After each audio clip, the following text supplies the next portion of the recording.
The following is a Hoop Ball presentation.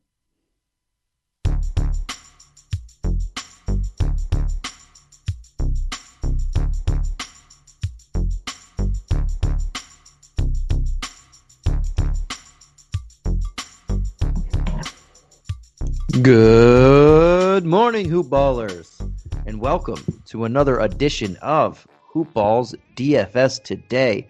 I am your host, Santino Cacone, and I am joined here the day after Christmas by the one and only Aaron Asmus. Aaron, how you doing today? How was your holidays? How'd you do last night? Did you have fun watching those games? I love how you get basketball right after basketball, right after basketball, right after basketball, and not have to really miss anything. Maybe first couple minutes of one game, but I love those days like that. Yeah, I mean, there's just not a better basketball slate on the entire year, in my opinion. And I think, if Paul Millsap and Michael Porter Jr. would have played the last 18 minutes of the game, I would have been quite a bit more cheerful, I suppose. But I mean, yeah, it was just. I wish, and the games weren't as entertaining as I had hoped this year, but still, you could basketball on Christmas. I don't think you could beat it.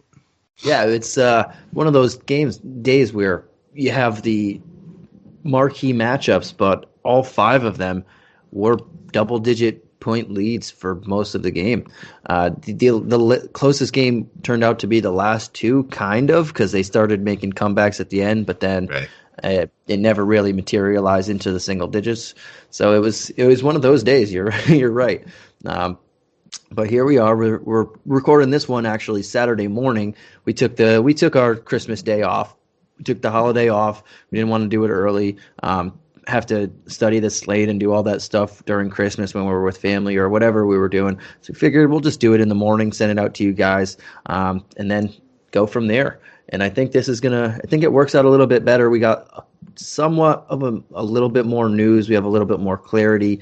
Obviously, things are going to change anyway. But we have a showdown slate that we're going to touch quick, and then the main slate that we're going to touch here. And are you excited for this? Another big basketball day. Yeah, man. Like I've kind of been in football mode for the last couple of months, and best part about basketball is even though I had a really disappointing slate last night, we get to get right back to it, and new slate, new challenges to tackle. So I'm ready for it. Yeah, me as well. And before we get into it, I want to talk about one of our presenting sponsors who today is the last day of the 6-day free giveaway. And if you didn't get in on it, what are you doing, guys? And this is at mybookie.ag. We love these guys. I was playing it last night. Last night we had a free NBA bet. Today we have a free college football bet. So if this is the last one we got for the Christmas 6 days of free Christmas giveaway, and right now is time to get some skin in the game with MyBookie. We're odds boost, lightning deals, free bets. As I mentioned, they wait all season long, guys, and the NFL playoffs are right around the corner. We know who most of these teams are. Now we know what they're capable of, and it's not difficult to find the values in the lines.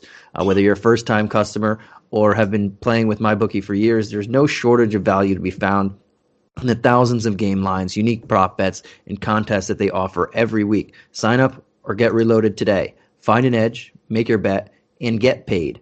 They also boast a fully fledged casino platform giving you access to all the classic table, slot, and card games you'd expect to find at your local spot. And the best part is, at MyBookie, the doors never close, so you can continue to build your bankroll even after the stadium lights have gone out.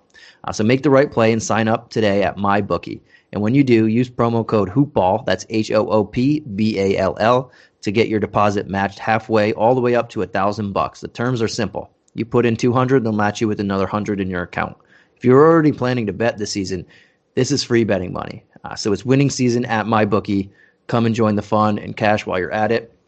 And I personally like this one. I did pretty well on my Christmas bets. I hit, I think, 6 of 7. So I'm getting ready back into the basketball mode. And if you're a DFS guy and you like gambling, obviously they're kind of correlated here. Yeah, But I think especially in player props, which are significantly less sharp than the money lines and the over under totals. And it's a lot of the same research that you're doing for DFS. Looking for kind of the edges in just the individual players and who's in a really great matchup, that sort of thing. You can kind of apply that to player props where I think is, in my opinion, the easiest sports betting mode to potentially beat and make some easier money. Yeah, I'm with you on that one. That's pretty good explanation there, because that's what we're seeing there. But yeah, before we get into this main slate, I believe is 9 games. Let's get right into this. The Showdown Slate. We'll do it pretty quickly. Not everybody plays Showdown. I would, if I have the chance for Showdown in a main slate, I'm going to go main slate every day. But unfortunately, the weird thing about it is the Showdown Slate is probably the most fun game on TV. So let's get into that. We have the captain spot, which you pay 1.5 times the amount of the normal salary, but you also get 1.5 times the fantasy points of your normal fantasy points, I guess. But looking at the captain spot and looking at how much pricing you have here, who in this game sticks out for you? This is the Atlanta versus Memphis game that I should have mentioned. The Hawks are plus 2.5 favorites on the road, and the over/under is 237.5, a whopping 237.5, which would be by nearly 10 points the highest, or 8 points the highest over/under on the slate total. So that's why this game is going to be pretty fun one. But who are you looking here? Do you have to start with Trae Young or Ja?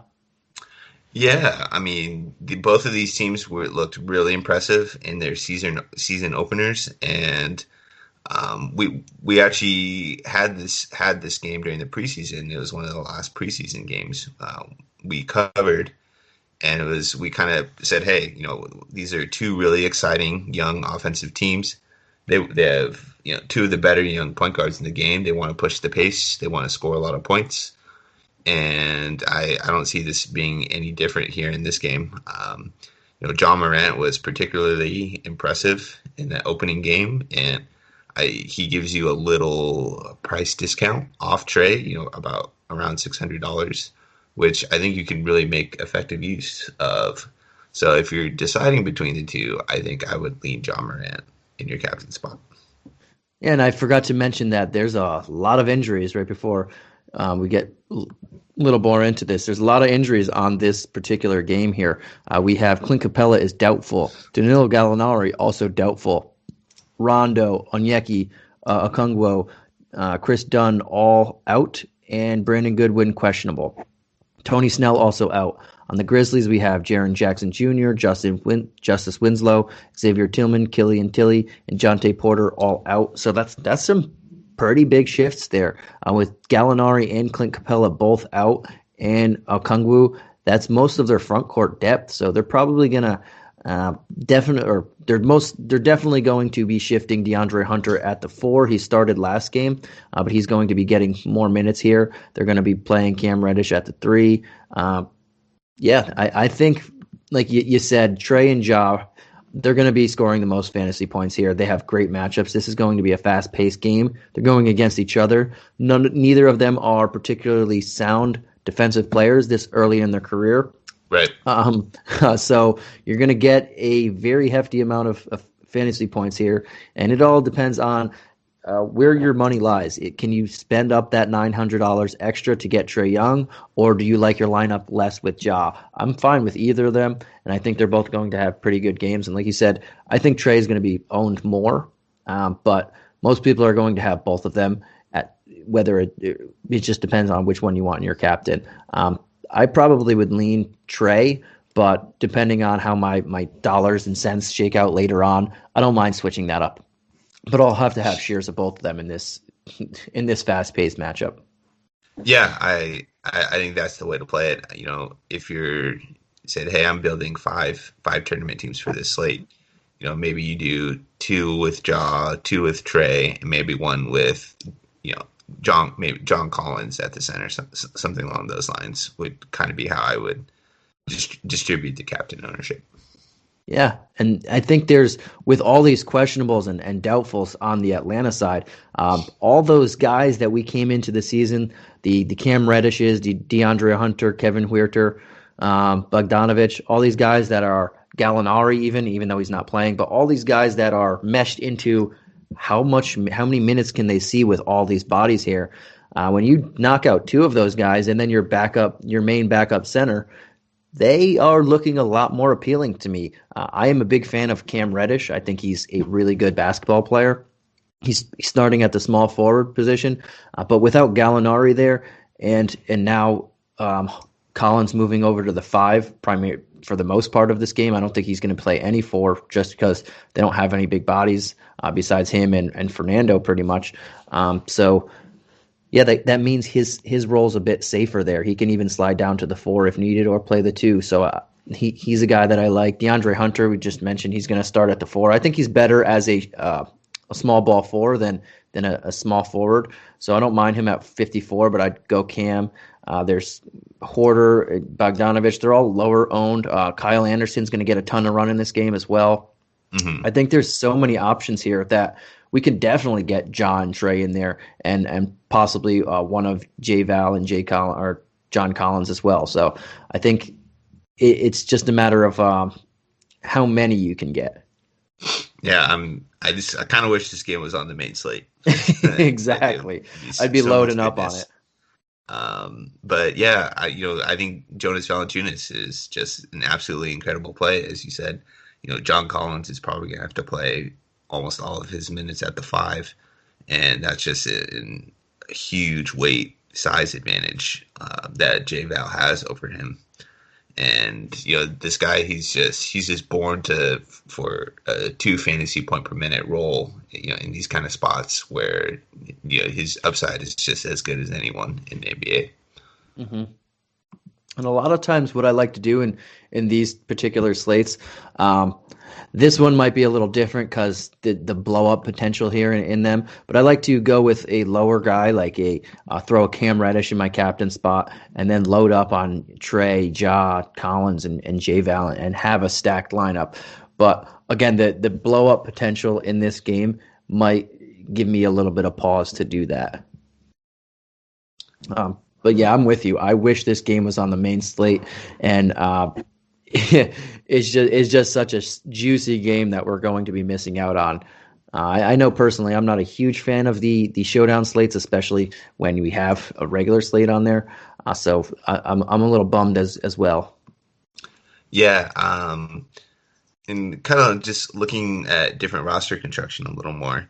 I think you probably want to extend to 4 captains. I think it definitely adds. You can add some Jonas Valanciunas. You should probably add some John Collins into your captain as well, and just kind of rotate those 4 guys, as all 4 I think just have really tremendous upside in this spot. Yeah, and the lower you go, if you can get off of John and Trey, you can fit more of those guys in there too. So that's where I usually lean. So this might be a little bit different, but yeah, I think you can go with any 4 of them and feel confident with all the value that you're getting in that game. Agreed. But let's get on to this main slate because I've been itching to talk about this main slate. We have our first main slate together in the regular season. I know I did one earlier with Mike. It was the 13-game marathon, but this is going to be a fun one. We got 9 games. We can go a little bit more in depth, but we're trying to go quickly too because there's still quite a few amount of games. But let's start with this first one, man. We have the Thunder versus the Hornets. The spread in this one is plus 2.5 OKC on the road, and the over-under is 217.5, which is the second lowest over-under total or the third lowest over-under total on the docket today. But that's still a pretty decent amount. But let's start with the Thunder side. We have a couple people on the injury report, just Ty Jerome. And on the Hornet side, we have Cody Zeller out for a while and Grant Riller out. He doesn't really mean much, but where are you looking at OKC? I know we didn't even get a chance to see how they played in that first game because it got canceled. So this is their de facto first game of the season, and we have three big guys or two big guys in Shai and Al Horford getting a lot more looks here, going up against no Cody Zeller. Where are you looking at on the Thunder squad? Yeah, I think, this is a kind of a sneakily decent game, despite the game total. And, I don't think either team is going to be particularly all that good. But there's definitely positions we can just really focus in on here. And we didn't get to play Shea in the first slate. And, he still received, a pretty big price boost, despite not even playing the game. But I'm kind of glad he did, because I'm hoping people are going to jump off him. But I think you just got to start with him at 8,300, and it's kind of the same thing we've been saying all preseason and all season. And just the expectation for him is he's going to have one of the best usage and opportunities of just about anybody in the NBA, and just on the slate in particular. Without Luka, without Giannis, without LeBron, and all these major stars, I just don't see very many players on this slate that will have a better just total control over the offense, and who's gonna be able to put up just a massive usage number and just about as many minutes as he can handle. So for me, it's kind of been a broken drum all offseason, but I think you got to start your cash teams, especially with Shea Gilgeous-Alexander. Yeah, and I like him too at 8,300. And you said it, we didn't get to see him play yet, so the big performances of some other guys might sway some people, hopefully. So at 8,300 against the Hornets, who don't really play much defense, this is going to be a good starting spot for him. And I also like Al Horford in this matchup. There's no Cody Zeller. Bismack Biyombo is really slow and awkward a lot of times.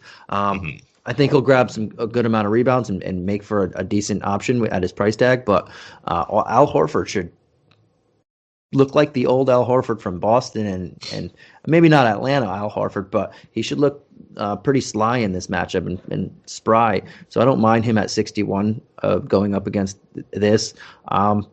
Baisley is a guy who's gotten a lot of preseason hype, and this might be a decent matchup for him. But I want to see it in action first, and then the only other person I would look at on this slate, or two, if you wanted to take a deep GPP punt play, Louis Dort, or I'm going to try it. I keep saying that. Pakazvecki, who I really like. I don't know how. I want to see his minutes shake out. But those two guys are people I'd be looking at pretty much minimum salary, close to minimum salary, if you're doing a GPP punt play type of thing. Yeah, I think both of those calls are, I would say, or the way I get around the name is I just call him Poku. That's kind of his kind of I like his it. nickname. But I think I would save him for just larger field GPP stuff. But he did show an upside during the preseason, and just kind of his profile as a player looks pretty exciting. He's probably not going to be very good for a year or two, but that doesn't really necessarily matter for fantasy. So I like a play like that. That's going to be under 1% owned, and that's the kind of play, if you're playing those big 10,000 plus person fields, that's occasionally getting way off the board like that, I think is not the worst thing in the world.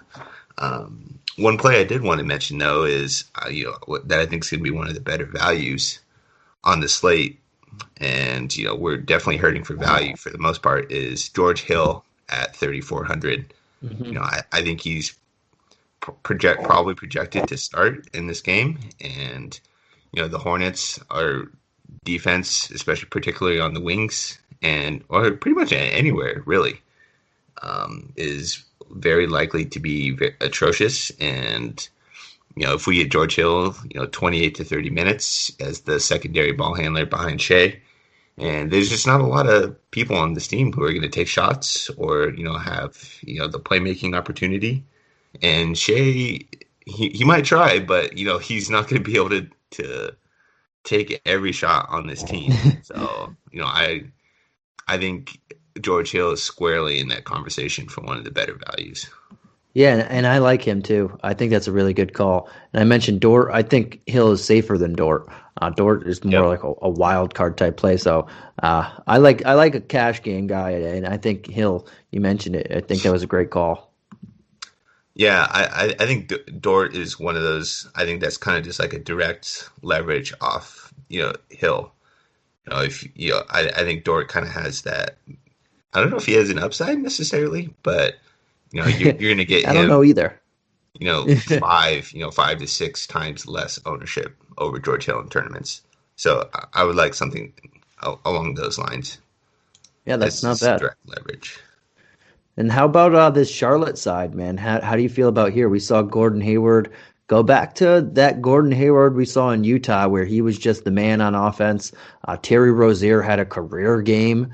Devontae Graham had 10 assists, even though he shot the ball very poorly. LaMelo Ball did nothing, and then Cody Zeller got hurt. So where you looking at on this team against the OKC Thunder, who just don't look any good this year? Yeah, I got to start with my boy PJ Washington. I didn't know I was sneakily a Charlotte Hornets fan, but I think I might be this year, and especially if PJ Washington is. I think he's going to get quite a few minutes at the 5 going forward. He might not start there. It might be a situation where Biyombo plays the first rotation, and then he doesn't see the court the rest of the half, kind of maybe like the JaVale McGee rotation, so to speak. But, I think this offense can be really good, especially if you put with PJ Washington at the 5, and they'll be able to really push the pace. And at just 5K, he'll have a really expanded rebounding opportunity. And I think he has a pretty good mismatch here where, Horford is a really good defender, but, if you're extending Horford out to the 3-point line and expecting him to stay with a younger athletic PJ Washington, I think that's definitely a tough cover for him. And then Bazley just doesn't have the size to deal with him at the 4. So no matter where you put him, I think PJ has a really good spot defensively, and I think he'll have every opportunity, especially with Cody Zeller out. And I think that this team is going to really want to see him at the 5. Yeah, and I like him too. I think that's a good call. I don't mind Biyombo just because it's 3,600. I think he's very, like I mentioned before, awkward, kind of goofy on the basketball court, but at 3,600, this guy could double, and that's not a bad play for me. So that's easy. Like under 3K, you're looking for, if you can get me 20, 23 points, even though he looks terrible doing it, that's fine with me. But I do like some PJ Washington at 5. This is a very good matchup for him. Whether he's playing the 4 or the 5, I think this is a good matchup for him. Mixed up. You mentioned his advantage against Al Horford, who's a little bit older. I think he has an advantage against Bazley too, who's a little bit he's athletic, but I think PJ Washington's a slightly bit faster off the dribble than him. And the other guy that I look on here is, again, Gordon Hayward at 7,300. We're creeping closer to what he should be priced at. Last game, he was only, I believe, 6K or roughly around there, which was just laughable. But now we're getting closer to where he's priced at. I still don't think he's priced accordingly. I think very soon he's going to be in the 8 to 8.5K range, and that's more accordingly to him. So at 7.3, I still think we're getting a slight discount with him, especially in this is another great matchup for him. When he gets past 8K, then I'll be a little bit more hesitant. But right now at 7.3, I think that's very good for him. Rozier is only 300 less, and he's not putting up 40 points anytime again. Yeah, I think Hayward is basically just going to be older Utah version of Hayward.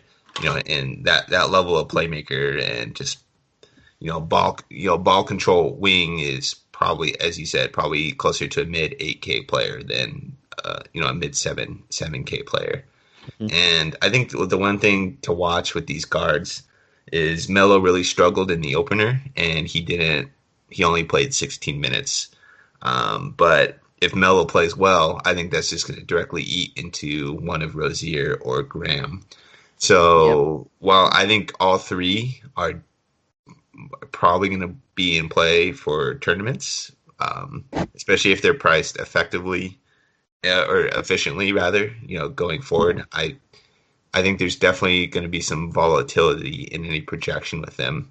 As my lean is they're going to just kind of play a hot hand approach, and if Mel is playing well, they'll want to get him to 30 minutes. If he's struggling, they'll lean it more on Graham and Rozier to take bigger minutes.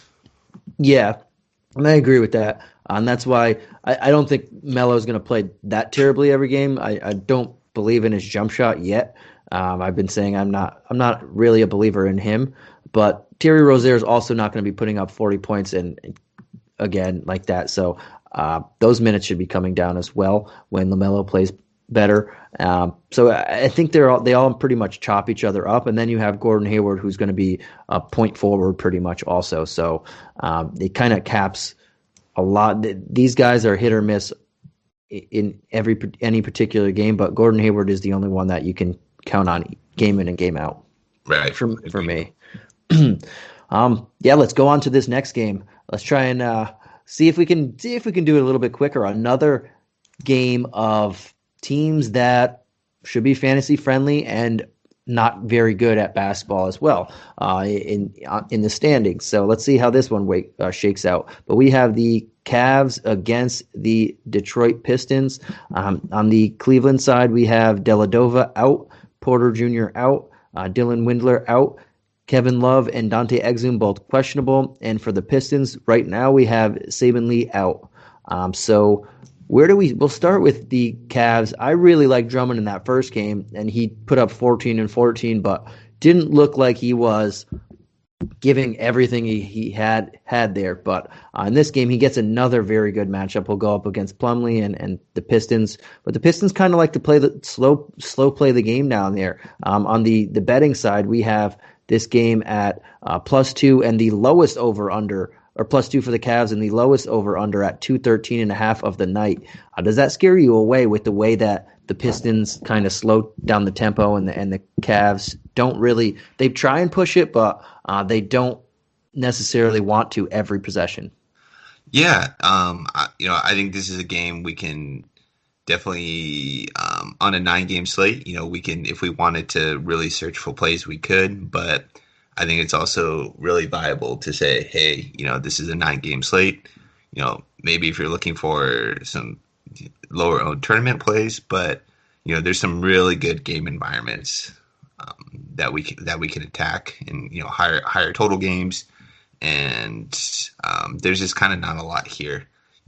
I think the one note I do have on this game is Cleveland, dating back to last season and last March, they've been really working towards a condensed rotation and just really leaning into, their main four, five or six guys. And especially if Kevin Love's out, I think all these guys still remain in playing tournaments despite being more efficiently priced. I think the one guy for cash I do have in my pool is going to be Darius Garland at 5,600. The team just seems to want to really trust Sexton and Garland to run the offense and kind of trial by fire sort of basis. And if they're going to keep the rotation condensed as they have, I think that's just too cheap for a lead ball handler in a good defensive matchup against I think it's going to be a pretty poor defensive team for just 5,600.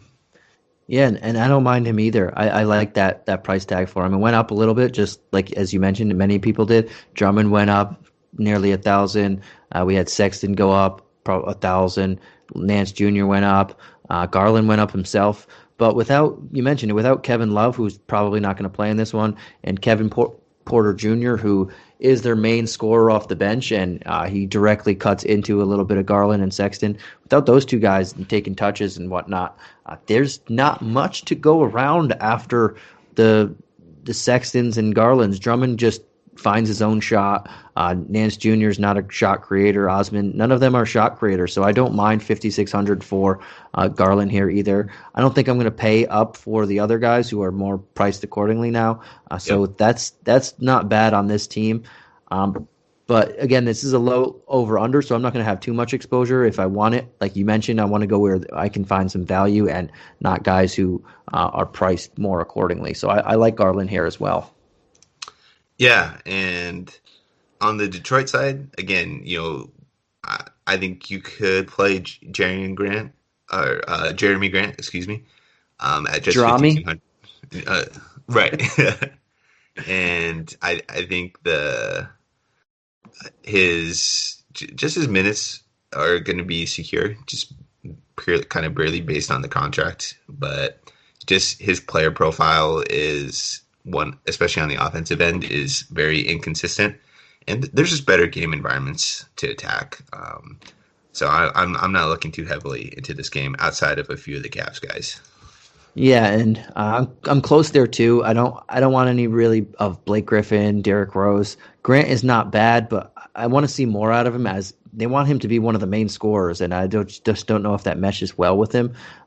Killian Hayes, I'll pass up. Plumlee, I like, but this matchup is a little tough for him. Andre Drummond is just a monster of an individual. But one guy that I'm looking at here is Josh Jackson at 4,500.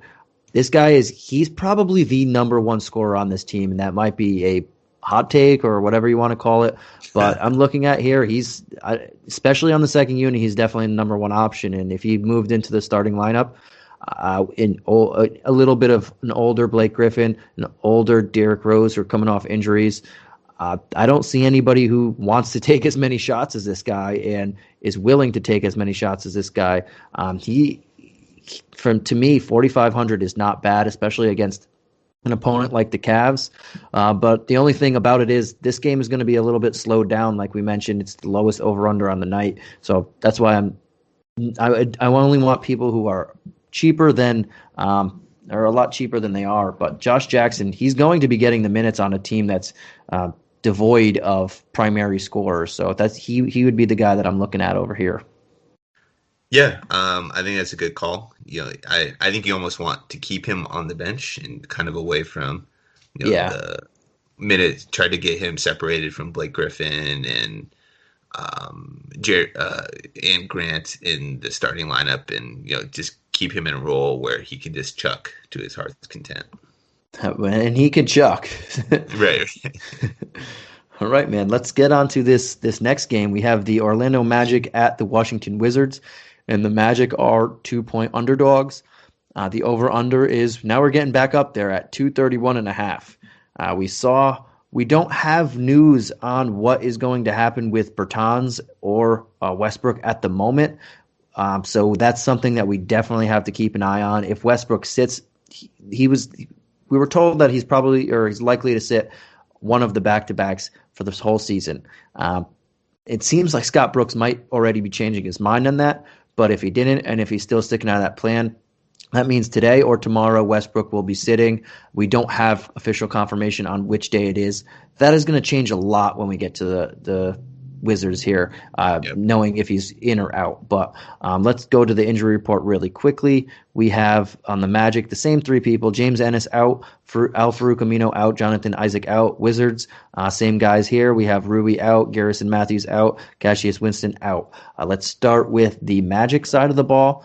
Can you pay 9,100 for Vus on this slate? How about an Aaron Gordon who's moving up at 6,900? Everybody else is going up a slightly bit here just because of after that one game we're getting closer to where people are valued.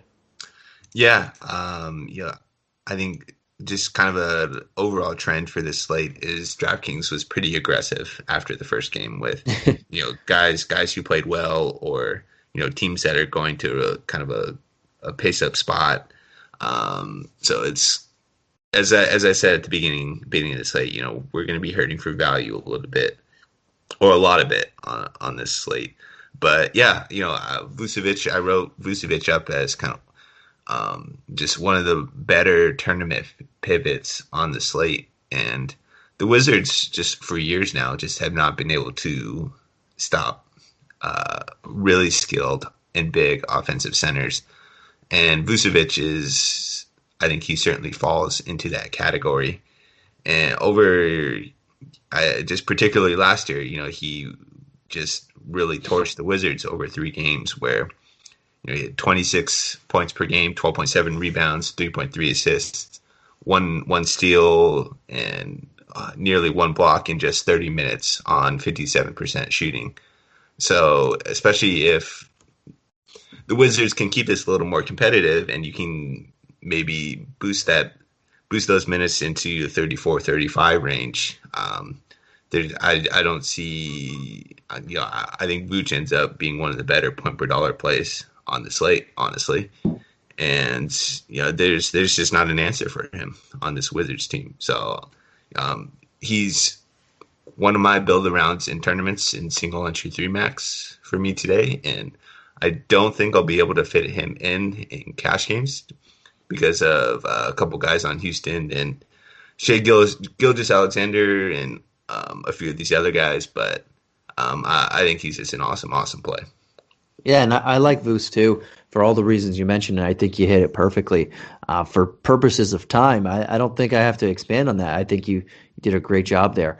If I have to throw in one more guy on Orlando, because this is going to be a high-scoring game, it's Aaron Gordon at 6,900. I think that's, in this particular matchup, I don't usually gravitate towards Gordon around 7K, but in this particular matchup, I like him. I think he has the advantage over Bertans or Adviji or whoever they want to throw at the 4. Even if Rui was playing, I still like him here. But the only thing about Gordon is he was hurt in the preseason, kind of eased in at the end. He only played 22 minutes in that last preseason game. He didn't.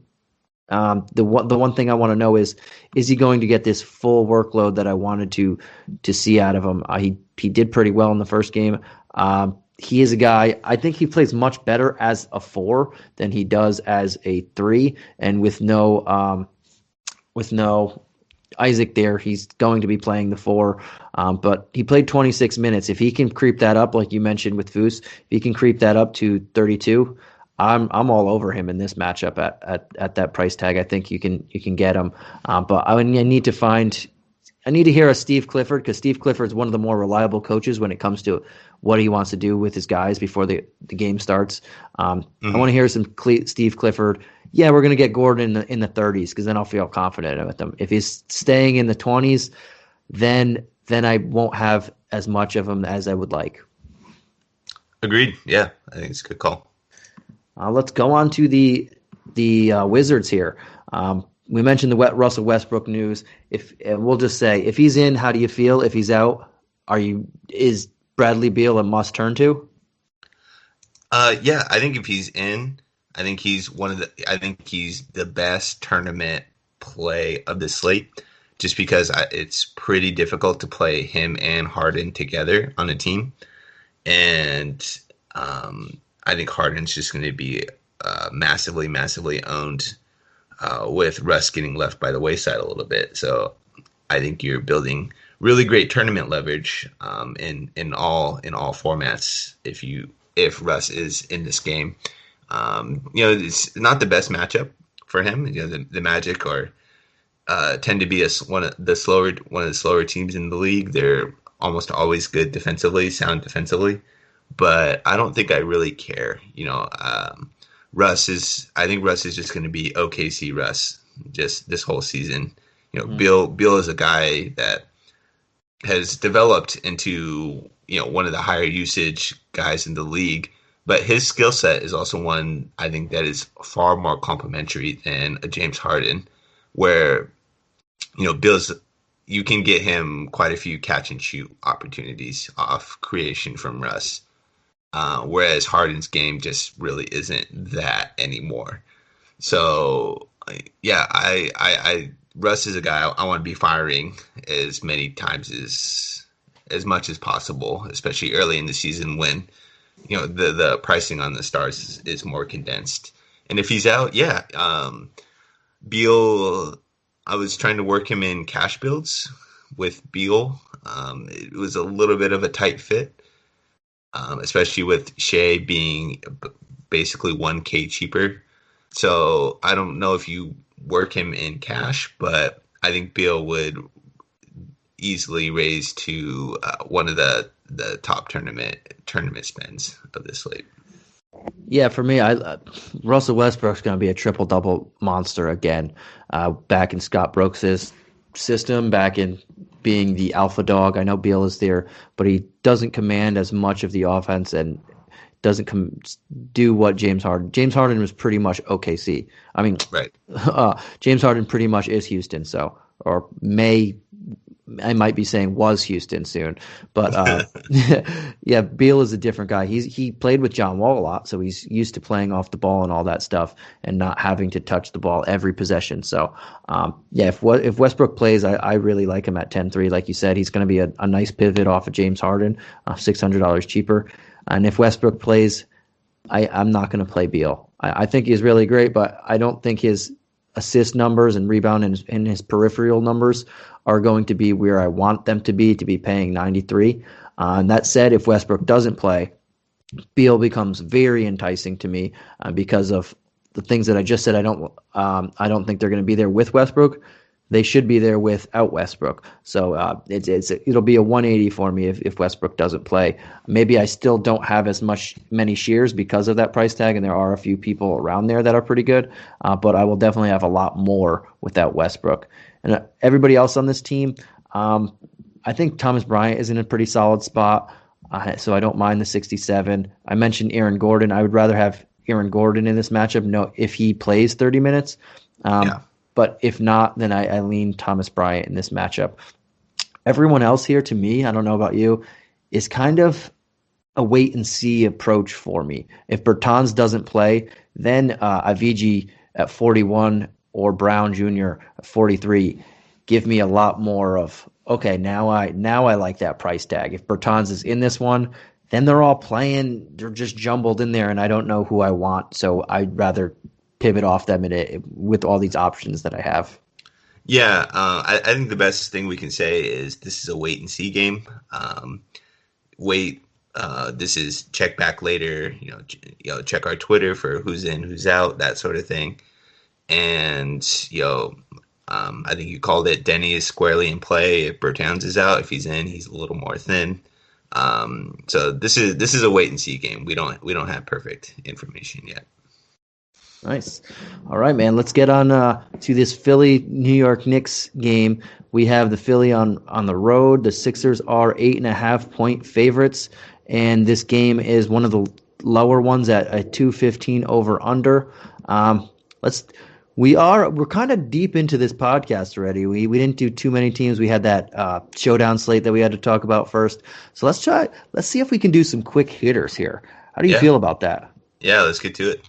Yeah, and let's first I got to throw out the injury report. And again, as of this moment, the injury report, or the Sixers, who have nobody on their injury report, they are known for player management, but they have no one currently on the injury report. And the Knicks have Emmanuel, right? It's nice to know that for once. And Emmanuel Quickley is currently doubtful. Obi Toppin is currently doubtful. They don't look like they're going to play. Austin Rivers and Omari Spellman are out for the Knicks. Starting with the away team and the favorited Sixers, who do you like here? I know Joel Embiid's 10-2. Obviously, isn't a great matchup, but can you play him over Harden or Westbrook? And then we got some Simmons at 97 right there with them. And then we got some value here, but we've seen people move around. But who you liking here? As a professional painter, you know your customers want a flat finish, but don't want to pay the price of fighting dirt, grime, and scuffs. Use new Behr Ultra Scuff Defense from the Home Depot for a beautiful flat finish, plus stain and scuff defense. And that price starts at just $29.60 a gallon. And that's before the Pro Extra discount. A flat paint that's too tough to scuff. Behr Ultra Scuff Defense. Only at the Home Depot. How doers get more done. Available online and in select stores. Who are you texting? My therapist. You text with your therapist? Text, video chat, call. Yep. That sounds too easy. How did you find her? I just went to betterhelp.com/save. She's a licensed therapist and it's all online. I connect when it's convenient for me and don't waste time driving anywhere. Plus, it's affordable. I wonder if I should try it. It's great to talk to someone in confidence. She's helped me sort out quite a few things. And right now you save 10% off the first month when you go through betterhelp.com/save. betterhelp.com/save. Got it. Yeah, this game just wasn't really on my radar. Researching the slate, I think Simmons has a slightly better matchup than Embiid does. Not that anyone can really stop Embiid, but the Knicks do have two pretty solid defensive centers, two big defensive centers, and Noel and Mitch Rob that they can throw at him.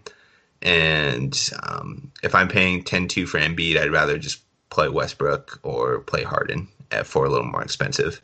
And I think one tournament guy that I'm going to be really interested the whole season is Seth Curry. He played 30 minutes in that first opening game, and I definitely foresee some spiked games from him, just when he just gets absolutely on fire shooting the ball. And the Sixers are going to recognize under Morey that Seth's spacing is just so key to unlocking Simmons and Embiid as an offensive pairing. So I think Seth in tournaments, possibly Simmons in tournaments, and that's about it for me. Yeah, I'm close with you. I'm not too high on this. I love the matchup, I love playing against the Knicks, and they could beat them badly. But knowing that Tom Thibodeau's on the other side, he slows down. He's notoriously known for slowing down games, playing grinded out defensive games. So this has a chance to be close to that over-under, where it's 215 with one of the lower ones on the slate. So I'm not going to – seeing Embiid at 10-2, like you said, he's pretty much unguardable, or Simmons at 9-7. I'd rather just take my chance on Westbrook if he's there at 10-3, knowing that guy is a triple-double monster going to be this year. Tobias Harris at 6-7. That's not bad for me. I like his matchup here. We might have Kevin Knox starting at a power forward or getting a lot more minutes at power forward, and Julius Randle's not known for his defense either. So I like some Tobias Harris at 67. Going back to the Aaron Gordon thing, if Aaron Gordon is if they say he's not going to hit 30 minutes, then I lean Tobias Harris in this one. If he is, then I'll take that, spend that extra 200. But I also like I love Seth Curry for as you mentioned, and I don't mind Shake Milton at 55 either. I think we're going to find a little bit better value here, but I think this is a good matchup for him. So I just wanted to throw that one out there. Agreed. Yep. But let's go on to this Knicks side, who is playing the Sixers, who, with Doc Rivers, they're going to be playing hard-nosed defense as well, and they were one of the best defensive teams last year. How do you feel about this Knicks team? We have Toppin, their prize rookie, probably not playing. We have Emmanuel Quickley not going to be playing. Austin Rivers hasn't played yet. But we know Tom Thibodeau likes to run his guys into the ground, and they played pretty well last game. So where would you be looking at here? Yeah, this is kind of another avoid spot, similar to the Cleveland-Detroit game, where we can, if we choose to dig into this, into every spot, and you can make some justifications for different plays. But Philly's defense is going to be one of the better defensive teams in the league. There's just I don't see any real reason to attack it. The one guy on my list is RJ Barrett at 6.6. He played 39 minutes in typical Thibodeau fashion. I wouldn't be surprising if he's 36 minutes every night. And if he's going to control the offense, that price tag is just too cheap going forward. I'll be looking possibly to get him into my 3 max pool.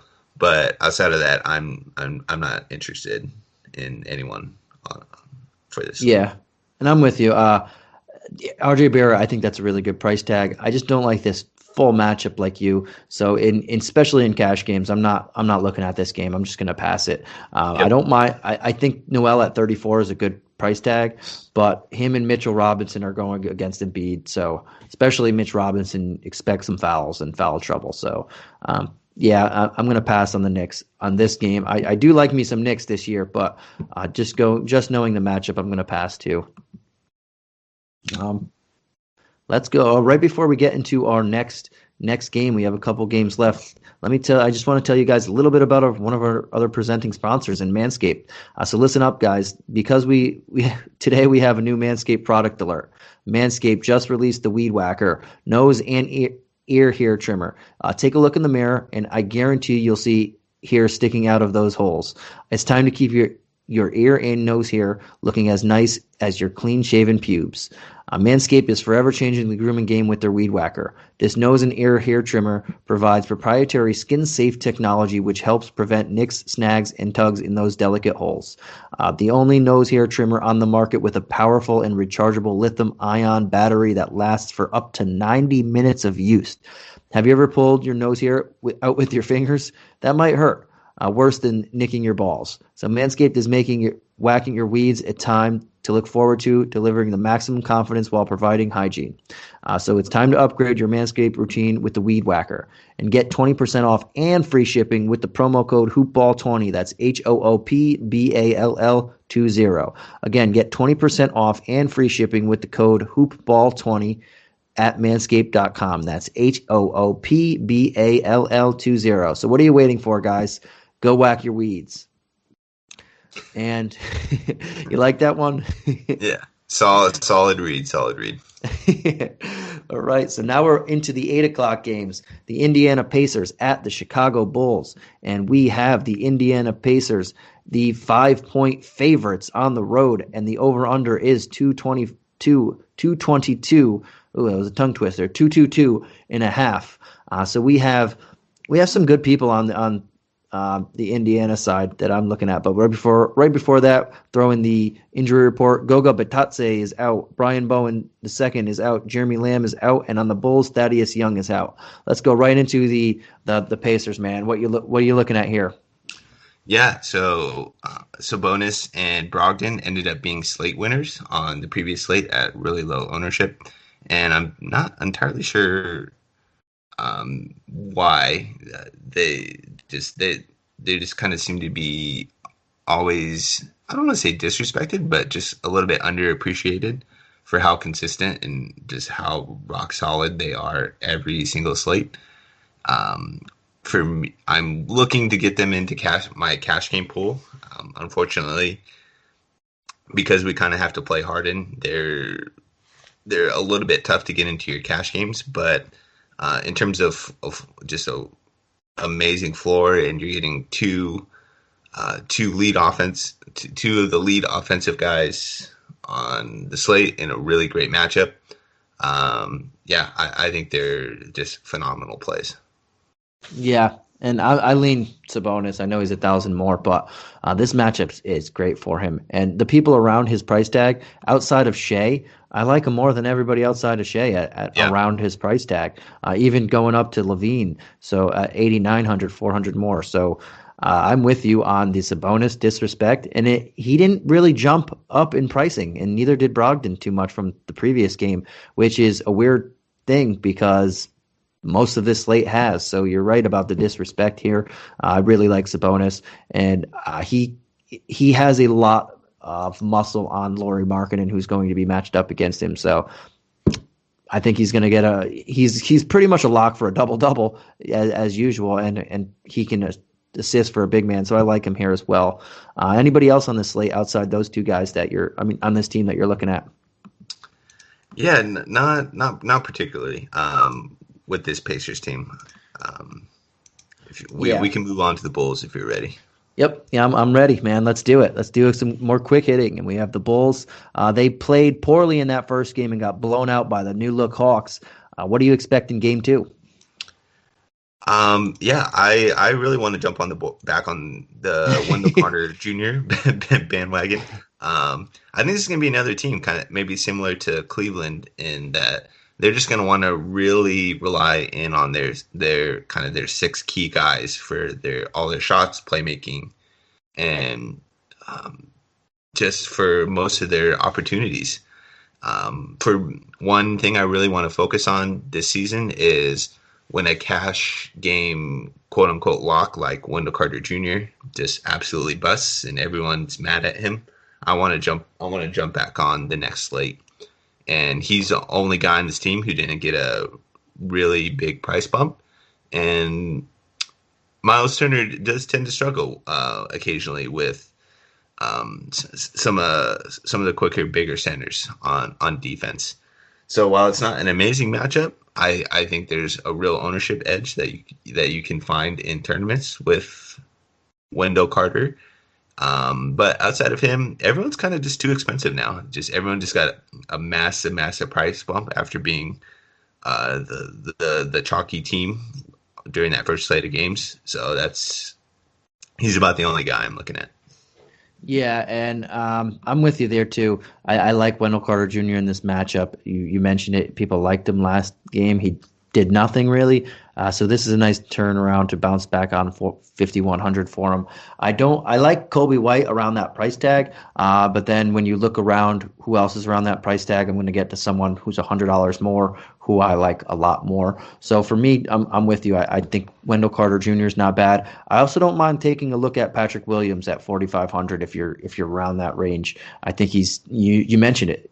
I think there's 6, 7, maybe 8 guys, and the 8th guy doesn't play too much in this rotation that are going to get significant minutes.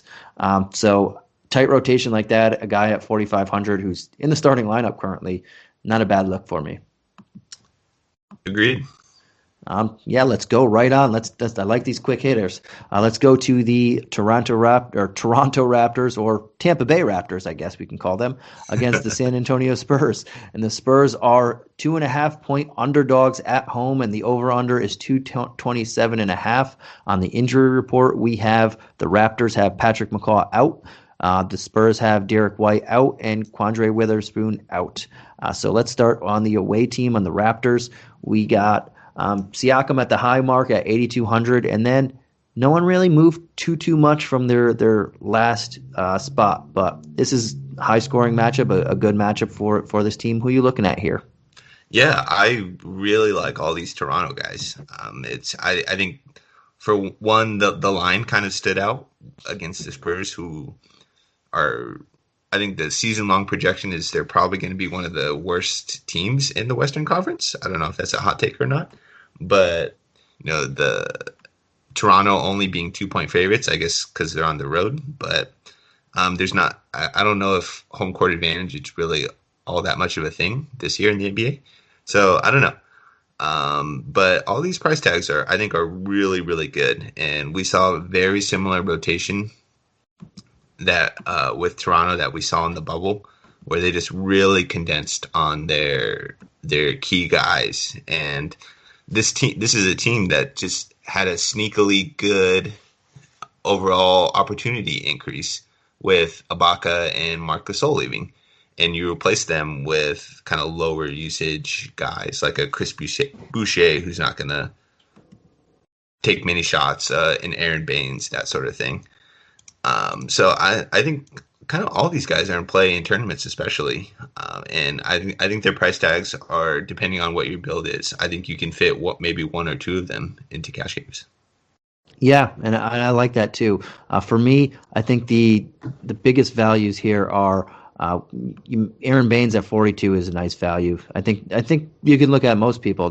Norman Powell, like you said, most people. Norman Powell 48 is good value. I really like OG at 54. I think that's a pretty good value there.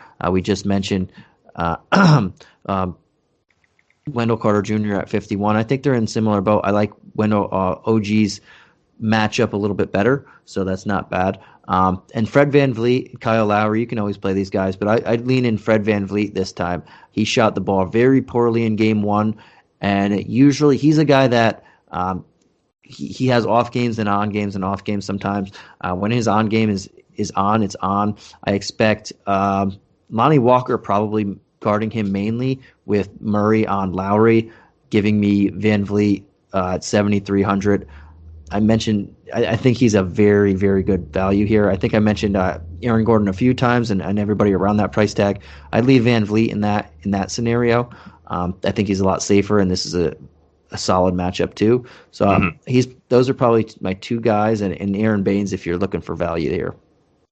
Yeah, I think Aaron Baines is going to have a pretty consistent role just throughout the season, and if you can get a starting center at 4,200 that if you can rely on 25 plus minutes, that's just really great value.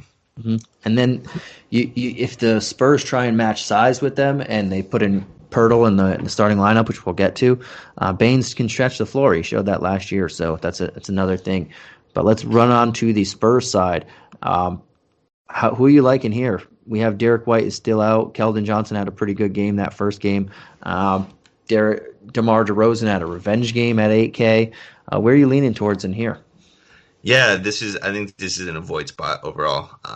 I know the Raptors kind of got trucked on that first game against the Pelicans, but I think this is just generally a really good defensive team, great defensive team overall.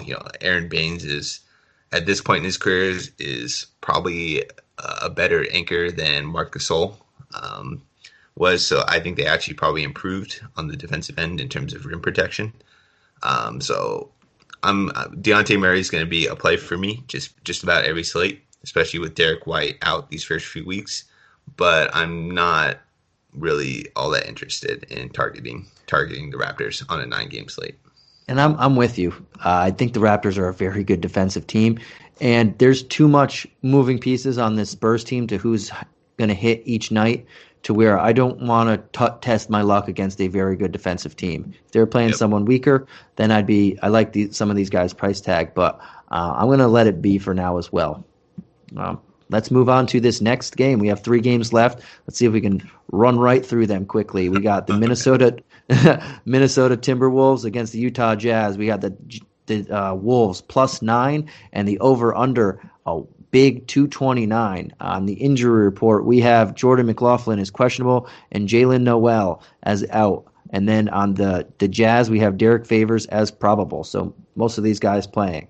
Me personally, I think the way the Wolves play is just fantasy gold. So people going in against them and going out against them. This is one of the more times where I would look more at the Utah Jazz than I ever do because they're just a slow, drag-it-out team. But I'll let you go first with the Minnesota Timberwolves. Anybody that sticks out in this matchup for you? I think Cat is, especially at the price tag, and just the way he was used in that first game was super encouraging. Just about everything was run through him on the offensive end, and he showed off his playmaking chops, and the shot looked really good. I think he's going to be a guy I'll want to be targeting quite a bit in the future. On this slate, he's not in cash consideration, but I think he makes an excellent tournament leverage play, where Rudy Gobert is obviously an awesome defender, but once you get him away from the rim, he tends to struggle, and he can be played off the court. We've seen that in several playoff series, and that's kind of where Cat lives. He likes to start in the high post. He likes to start at the 3-point line, and it's going to be a lot of Gobert having to defend away from the rim. So I don't mind him as a tournament pivot off Harden, Westbrook, those guys as an expensive spend. But outside of that, everyone else is just a little too expensive against it's a pace down spot for the Timberwolves against the Utah Jazz, and I just think there's better spots to attack with everybody else. Yeah, and I'm with you. And it just shows how fast the Timberwolves want to play that they're in a pace down spot, and the over-under is still 229. Right. But yeah, I like Cat, but not for 10K on a bigger slate. And not that I don't think he's worth 10K. I think there is quite a few center options on this slate that are cheaper priced that I can target and still get myself a Harden or Westbrook or so, or other people around there. I think Cat can blow up in this matchup as well, but I don't think it's as likely as some other people around that 10K. So I'm going to for this one, this is funny because I said how much I like the Timberwolves in their matchup, but I'm not going to play too many of them. I didn't play too many of them in the first game. I don't think I'm going to play too many of them in just this game. It's just not, the matchup is going to slow down for them. But if I had to throw out one guy on here that I don't mind looking at, Anthony Edwards looked pretty solid at 50 and at 52, but he's another guy I want to keep an eye on. I don't like him too much on this slate. So let's. I'm just rambling now. I said let's do quick hitters. Let's go right to the Utah Jazz. I think all the reasons we've said that the Timberwolves are going to be a very poor defensive team. They're going to want to push the pace. They got a bunch of young, exciting athletes on the wings, and they just added a really great playmaking point guard in Rubio. So just overall, I think Minnesota is probably going to be one of the better offensive teams, and they're not going to be able to stop a pine cone, and that's just fantasy gold. Rudy coming off the 20 and 17 game at 7,400 really, really stands out. I'm looking to get him into cash games if I can. It's a little bit difficult with the flexibility issues, and we have Christian Wood coming up in the next game. That makes it a little bit difficult, but it's hard to see better point per dollar plays than Gobert at 7,400. Mitchell at 8,400. It just seems a little too expensive. It's one of the better pace up spots Utah is going to see, this season basically. But Shea's at 8,300, and there's a few other guys in this range that I don't know. I guess you can do it in tournaments, but I'm not enthused about it. Yeah, and for me, I'm never too high on playing the Utah Jazz on bigger slates just because of the way they play. But I don't mind me looking at some Jordan Clarkson at 5,300. I think he's going to take a ton of shots in this one. If they fall, he's looking at some solid value. And if you're going for very cheap in a pace-up matchup, Royce O'Neal is starting and he's only 3,600. I think that's a solid throw in there just because he's going to be able to rack up some rebounds, a couple assists, some other stuff, defensive numbers in a slow-paced or a fast-paced matchup that the Timberwolves are going to try and push on them. And at 3,600, you can't find too many people out there if you're looking for a GPP punt play. Right. But yeah, let's go on to the next game, and this is going to be a fun one with the Houston Rockets versus the Portland Trail Blazers, and we have the Rockets at plus 7.5 point underdogs. And the over-under at 226. The Rockets have a lot of people who aren't going to be playing in this one. We have a Chris Clemens out, DeMarcus Cousins out, Eric Gordon out, Mason Jones out, Kenyon Martin Jr. out, Ben McLemore out, and John Wall out. And on the Blazers, we have Nasir Little and Zach Collins out. Let's start with the away team in the Rockets. And we have pretty much James Harden, Christian Wood, PJ Tucker, Daniel House. There's going to be 6 people out in this game, so they have probably 7 to, if they call people up in time, 9 healthy bodies for this one, and you can't imagine the 8 and 9 playing too much. These guys are going to get a ton of minutes, and there's not many mouths to feed on here. Can you who you like? And James Harden is obviously in play everywhere, and Christian Wood at 5,900 is a steal. Is there anybody else you can look at? Yeah, there's a few. I think the first thing to mention with this is really, really pay attention. Watch Woj and Shams' Twitter feed before lock, because that's when we got the news this game got canceled on the first slate, and I don't think that's really all that likely today. But especially this being a later game, it wouldn't surprise me if something like that happened again, where they had more tests come out, or just something happened with James Harden. So just really be aware that of this game, and just make sure to stay up on the news. I think that's just the most important thing this season is we're going to have situations like we did on Wednesday, where the game got canceled and all of a sudden everyone had to rework everything. But just this Houston team is just a little bit volatile right now, just in terms of late projections and people getting rolled out late and things of that nature. But going to the actual plays, James Harden. This has been a rule since we started playing NBA DFS. It's when other high usage guys are out around James Harden, you just play him, and he just has an absolutely unreal usage and opportunity, and just no one can match his ceiling in spots like these. Christian Wood at 5,900 is this. We were happily paying in the mid 7Ks last March for him, and we're just getting a significant discount.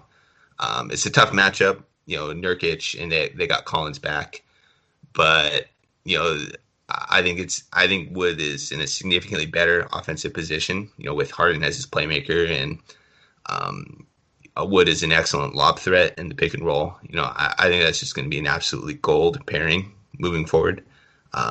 So he's the best value on the slate, and I don't think it's really all that close. Daniel House has a lot of rapport with Harden already. They need the bodies. They need people to take shots. I think he's one of the guys Harden will be able to trust, and I think he's actually one of the only guys who actually has some experience playing with Harden in the past. PJ Tucker's still on the team, but outside of that, I think everyone else is pretty new.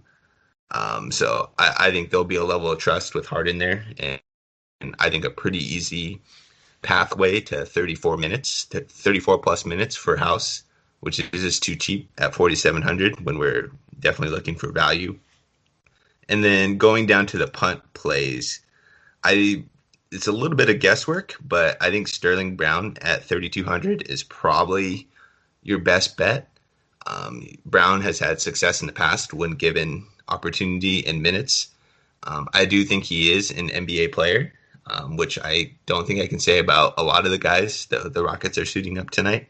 So if needing that extra punt play, I think George Hill is just a better overall play than Brown. But if you need another one, if you're looking for just a way to differentiate off Hill, I think I would lean Brown over these other mid-price 3K guys. Yeah, and he's going to get some shots because there's just nobody on the team as well. I think he said it perfectly. James Harden, there's nobody to challenge him for any type of usage on this team. If you just look at click on Houston, you see Harden, Wall's out, Gordon's out, Wood, Christian, and then Cousins out. Even Ben McLemore's out. I'm firing up Harden, and he's looking to get traded, and apparently no one believes in his trade value. He's going to be trying to exclamation point why he's worth what they're asking for. So I'm in on Harden. And Christian Wood, 5,900. There's just what we mentioned, James Harden. There's nobody challenging this guy in the front court. PJ Tucker's not looking for touches. There's no DeMarcus Cousins. John Wall's not going to be taking usage. It's going to be Harden, and then someone else has to do something. And at 5,900, if he was at 777, maybe I wouldn't be all over him. He's still going to get a ton of usage, but 5,900, they're asking me to play him. And it's a hard matchup. You mentioned it with Nurkic, but this guy's super athletic, and he can easily double in this one and not really have to do much. So 5,900, he can easily return value. I think Daniel House at 47 is not bad because they just need bodies, and he's going to get a ton of. He's going to play 30 to 40 minutes, I would assume. There's just nobody else. If this unless this game turns uncompetitive. If this game's competitive, these guys are going to be playing as much as they can handle because just out of pure necessity and with how many people they have. So I think those three guys are definitely in play. And I like the Sterling Brown call at 3,200. If you look, there's really nobody that's there. Jason Tate is another guy who's probably going to play a good amount of minutes, but Brown can shoot when he's on. He can make some shots there, and they're going to need somebody off the bench to do something. So I don't mind taking a pump play there as well. But let's jump on to Portland, man. We kind of touched upon the Rockets. What do you expect in Portland going against what seems to be couple starter? They have four guys who are main parts of the rotation, and then a bunch of empties. What can you expect of Portland? Do you think they're going to keep this game close? And if they don't, where would you be looking at? Yeah, I mean, I think Portland has a pretty decent shot of just running away with this game. Houston just has maybe like 4 actual NBA players suiting up tonight, but it's also James Harden. So I think if you're playing any of these Portland guys, I would look to get them in game stacks with Houston. And I think Nurkic is also at 7K, can be kind of a creative, more balanced tournament build where a lot of people are going to be playing Harden, a lot of people are going to be playing Russ. I think that's a pretty interesting way where, if you play like a Rudy Gobert and Nurkic in your center spots and you fade Christian Wood and maybe you fade Harden on that team, and all of a sudden I think you're just really incredibly leveraged in ownership wise in just about any tournament field that you're playing. Outside of that, though, none of these guys are in cash consideration for me. All right. I think Nurkic at 7K, and you mentioned it earlier. We had a couple people around that price tag. I love him at 7K. He's one of the out of the people I mentioned earlier. I think he's in a great spot. Assuming this game can stay close, that's a very good price tag. Dame Dash, he had not the Dame game that you expected out of the first game. 95, he's in play for me just because of the matchup too. So I don't mind him there. Outside of that, I'm not really looking too much in this game because it does have that blowout potential. And if they start running up the scoreboard again on the Rockets, who have just no depth, they're gonna rest their guys and let some of these young guys like Harry Giles and Simons and Derek Jones Jr. get a little bit more time. Gary Trent Jr. So for me, it's Nurkic, maybe some Lillard, and then unfortunately, I don't know. I can't fully trust anybody else. Yeah, it's a little bit of a tough spot, but I think the way to handle it is if you're playing Portland, I think you want to do it in a game stack where the game stays competitive, all the Houston value guys crush, and Dame and Nurkic and those guys have to play their full complement of minutes. Yeah, that's what we're hoping for. And right before we get to this last game, guys, quickly, we need to pause the show for an announcement, and it's a fun one. It's free stuff. Everybody loves free stuff. What's the stuff, you ask? It's the Bruise Letter. Oh, yes, the Bruise Letter is back and fresh for the 2020-2021 NBA season. Our founder, Aaron Bruski, is writing an email newsletter filled with his most intimate fantasy nuggets. It's exclusive content you cannot find anywhere else, too. It's not on the website. It's not on any podcast. It's not on social media. It's only in the email newsletter. And you can sign up and get it for free. Just go to bit.ly/BruiseLetter2021 and sign up in 10 seconds. Again, the site is bit.ly/BruiseLetter2021. Aaron Bruski, straight to your inbox. Enjoy. And also, the fantasy guys, the fantasy draft season is over, and you and Bruski 150 your way to a hell of a team. But the season has just begun. The Fantasy Pass is still the best deal in the industry at just $4.99 per month. And now that we're into the regular season, there's zero commitment. Sign up for 1 month for $5. If you don't like it, you can cancel. And we know you'll love it, though, but it's always a nice option to have. The Fantasy Pass is everything you'll need to dominate all year. Updated projections, new fantasy appraiser tools, schedule and streaming charts, pickups, drops, our newest and coolest feature, the Hoopball Discord server, where you can all hang out with the Hoopball pros and around the clock and get one-on-one help with your team. So please do check it out. Head to hoopball-.com and click on the Fantasy Pass ad just below the main media wall. Also, if you're into the just DFS, we have the DFS Pass for a whopping $1.99 a month, and you can hear Aaron, myself, and everybody else on the team all Discord and get all of our layup lines and whatnot for just $1.99 a month. So that's another option as well. But now, for the biggest one of them all, let's go to the last game on the slate. Not the biggest one of them all, but another game. Let's go on to the slate, and we have the Phoenix Suns against the Sacramento Kings, and the over-under in this one is the over-under is 227.5, and the Kings are 3.5-point home dogs, as I like to call them. On the injury report, we have a couple people. We just have Abdel Nader and Dario Saric not playing for the Suns, and Daquan Jeffries and Jabari Parker doubtful and probable, respectively. So let's go to the Phoenix Suns, and what looks like an up-tempo matchup. We have Devin Booker at 9,800, DeAndre Ayton at 81, Chris Paul 75. Then no one else over in the six. We have Bridges at 61, and then no one else over 5K. So can you play anybody in this matchup with knowing that we have this big amount of slate? Yeah, I mean, going through this game last night when I was doing the write-up, this is just at first look, this is a game I think you normally want to target under normal circumstances, but kind of the price tags are just really prohibitive in this game. Booker is 9.8K, and the Sacramento wing defense isn't good, but I think that price tag there's just not a lot of ceiling left in that price tag. I think you can say the same thing about Ayton at 8.1K, Chris Paul at 7.5K. Like these are kind of all priced to perfection and priced for a ceiling game. And I think DK just really compensated for just the expected game environment here.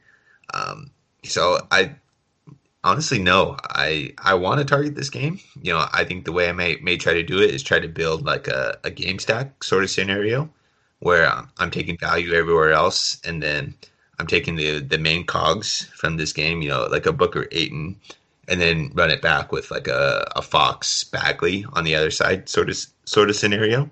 But outside of that, I just think I'm leaning elsewhere on this slate.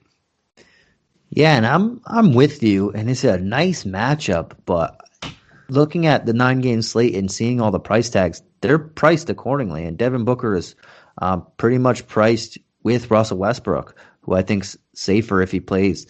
Ayton, I like him, but at 8,100, I just would rather pay down to go to Wood or pay up if you're really going to be in that spot and go to Karl Anthony Towns if you had to. I mean, they're both $2,000 differences.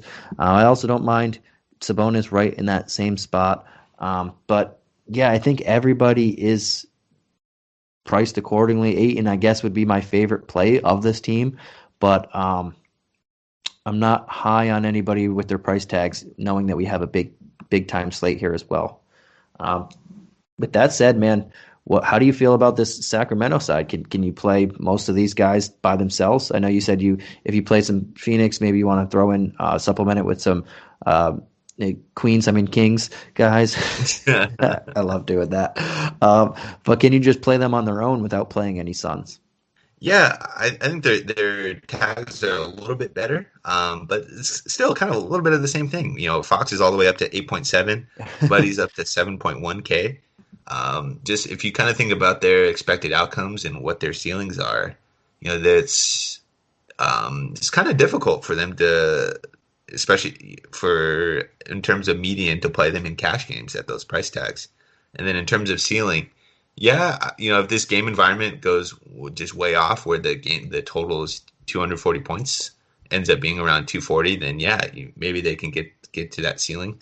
But it's kind of similar to the Donovan Mitchell scenario for me with Utah. It's just a little too expensive, and I think there's other guys I like a little better. Shea is $400 less. We're almost certainly playing Harden in just about everything we do. You're saving like maybe about $1,500 off Russ, which if Russ plays, I think that's not that big of savings off Russ. The one guy I did like who did really have encouraging usage is Bagley in that first game against the Denver Nuggets. He saw quite a bit of time at the 5, and Walton trusted him to guard Jokic on quite a few possessions, and that predictably ended in foul trouble for Bagley. But I think the role is going to be there for 32, 33 minutes a game, and the Kings really need to see what they have in Bagley. And the profile, he took 14 shots in those 27 minutes and 9 rebounds. Didn't shoot particularly well, but I think there's definitely meat left on the bone with Bagley at still just 5.7K. Yeah, and I'm with you for the most part. Again, the price tags are just higher. If I'm going to pay 87 for Fox, I want to go up a little bit higher and get someone that I know is safer. I like to especially in cash games. In cash games, I want to be more safe than sorry. You don't have to finish first. You just don't have to finish in the back half. But for me, if I'm playing anybody on this team in particular, I'm looking at the front court. You mentioned Bagley. 57's not too bad, and they really want him to play. He might have to play some small ball 5 because the Suns play smaller as well, especially with no Saric. So that's an option. You have Jay Crowder there. Maybe he can't guard Jay Crowder out on the wing. And then Richaun Holmes and Whiteside, I think they're both pretty decent price tags here at 43 or 4K and then 43 respectively. I can't imagine Hassan Whiteside playing too many minutes in this game in particular because Ayton has been shooting more threes lately. And if he can knock them down, then Whiteside just can't do anything outside of the paint. So he's just going to roam there and give up easy buckets. So I can see Richaun Holmes playing more, and he can guard anybody at any level of the floor, especially big men. So I think he makes for a solid play at 43, and then you have the quote-unquote revenge game narrative. So I lean him more than Whiteside. But if I know if Whiteside's in the rotation at 22 minutes, 4K is a easy return for a guy who just gobbles up rebounds and tries to block everything. But I don't mind. I think Richaun Holmes is a very good play here. But that's assuming that you're going. He's going to be your second center play because I think 1,600 with Christian Wood is just a lot safer and a lot more upside there. Yeah, I think he's definitely in play as a tournament leverage off some of these chalkier centers, and I think paying down at center in general is just going to be not a popular construction. You know, there's Gobert, Nurkic, Karl Anthony Towns, Joel Embiid. Christian Wood is the best play on the slate. Mm-hmm. My boy PJ Washington is center eligible. Oh, that's true. There's a lot of direction to go at center, and a guy like Baines is the same price tag who might garner a little more ownership. So yeah, I like that call. I think that works. All right, man. I think we did it here. That's another edition of Hoopball DFS, and we knocked out a 10-game slate with one of those showdown slates as well, which always takes a little bit more of time because you have to get into every particular person type per se. So those always take a little bit longer. But I think we did well, and we have another stacked deck tomorrow. The NBA is just throwing primetime matchups at us, and then everybody else. So that's how we're starting this season off with the bang, I believe. But I think we hit everything that we needed to hit. Is there anything else you want to say before we head on out of here? No, it's an interesting slate. Just be sure you keep an eye on Houston, and hopefully we get some beat reports about who's expected to take up of those cheaper guys that we don't know a whole lot about, like Tate and Sterling Brown and Nwaba, who's kind of projected to really fill in that minutes role. Yep, and I agree. It's going to be key on figuring out, just keeping up to date when you get that news, because we're not going to get it till later or close to game time. So make sure you're paying attention to that. And on behalf of myself, Santino Cocone, you can follow me on Twitter at Santino Cocone, and Aaron Asmus, you can find him on Twitter at Asmus Sports. That's ASMUSSPORTS. And that's another edition. We will catch you again next week, us two. And I believe tomorrow we have Keith making his regular season debut and Mike breaking down the Sunday slate. So thank you guys for joining us, and good luck tonight. We'll see you again tomorrow.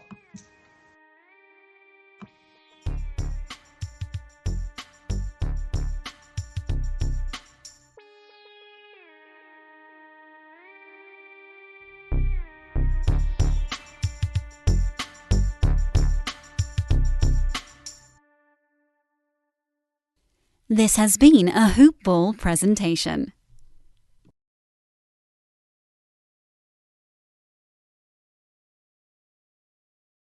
This holiday at T-Mobile, it's not about how far apart we are. It's about how close we can be. So we're bringing out our best deal. Right now, get the iPhone 12 on us on every single plan with eligible iPhone trade-in. Cool. so I can FaceTime with my sister in Savannah. That's right, the iPhone 12 on us on every plan on America's largest 5G network. It's time to holiday on with T-Mobile. With 30 monthly bill credits plus tax. If you cancel credit, stop and balance on required finance agreement may be due. Contact us for well-qualified buyers. Qualifying consumer plan required. See coverage and offer details at T-Mobile.com.